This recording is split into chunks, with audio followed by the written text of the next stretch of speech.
La la la la, la la.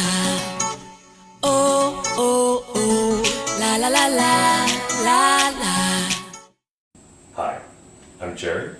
I'm down a dress size, and this is the Pound a Week Kitchen. Today, I'm making leg steak. First off is the marinade. Marinades are composed of three parts always. You need flavor, you need an acid, and you need some kind of fat. So this is the base of our marinade, is a 1/4 cup of extra virgin olive oil.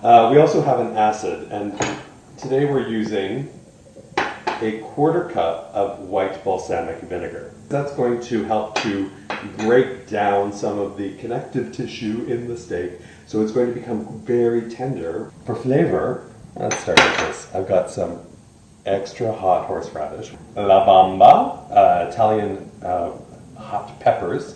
You can use any hot sauce here, but I like the La Bamba, it's quite lovely. This is a 1/4 cup of really nice honey. A little bit of sweetness helps to counter the heat from the hot sauce and makes the flavors deeper and more interesting. Dijon mustard, very important. Base note to your flavors. That's a 1/4 cup of Dijon mustard, 1/4 cup of good bourbon. You can also use craft bourbon or tequila. I'm going to whisk this all together. 1.5 pounds of flank steak as an entree will serve 6 people. Once it's sitting in the marinade, you need to let it sit for at least 6 hours or overnight, or several days. The longer it sits, the more tender this becomes, the more the flavor gets infused into the beef. You want to make sure that it's all covered nicely. Now, once again, through the magic of television, I've got a steak that's been marinating for about 4 days, so it's quite tender now. A couple of secrets to cooking steak. 1, let your steak come to room temperature. You don't want to cook it cold from the fridge. You want to let it sit out for about half an hour. You don't want to let it sit out all day, but about half an hour.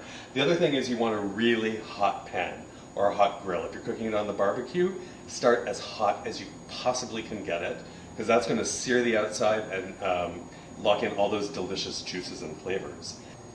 Coat my steak with a little bit of steak spice and some coarse sea salt.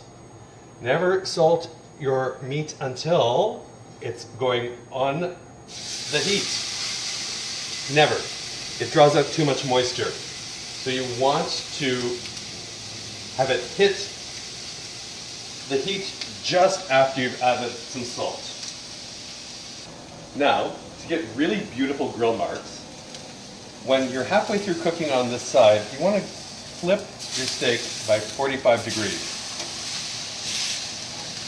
When you do that, you get the nice diamond pattern. So that's what we're doing. It's been on for about 5 minutes. Side 1 is done. We're just going to flip over to... So we have a rare steak, which I'm now resting. Another very important step.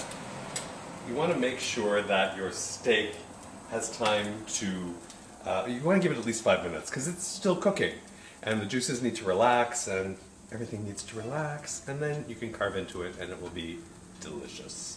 The secret with flank steak is that you must cut it against the grain and at a deep angle. Otherwise it's very tough. These muscle fibers are still, it's a very well used muscle, which is why the cut itself is so flavorful, but in order to be able to keep it rare and tender, you need to make sure that you are cutting against the grain and deep. Flank steak is great to have on hand because it makes amazing sandwiches, salads. Throw this on a bed of greens, mix it up with some caramelized onions and some cheese for a Philly cheesesteak. Not if you're on a diet, I guess. Thanks for watching. I hope you enjoyed the flank steak. I hope you find lots of great things to do with it. Check out my blog, poundaweek.com. That's pound-a-week.com. There'll be lots of serving suggestions, lots more recipes, and lots of tips for finding fitness at 50. Come on, check it out.